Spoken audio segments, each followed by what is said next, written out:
Hey guys, what's up? In this video, I'm going to tell you how to download and install iOS launcher in Galaxy A14 device. So for this guys, we're going to use a third-party application. Just go to Play Store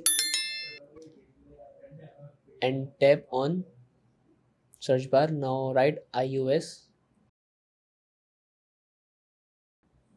launcher.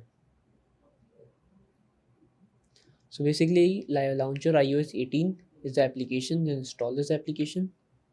Now tap to open. Now tap while using the app, allow and allow all. After that guys, just scroll down and tap to make default launcher.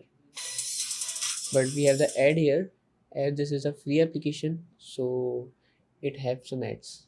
So we have a pop-up of a default launcher, so just tap OK and tap to iOS launcher.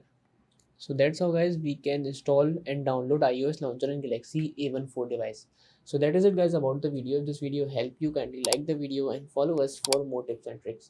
See you guys in the next video. Take care.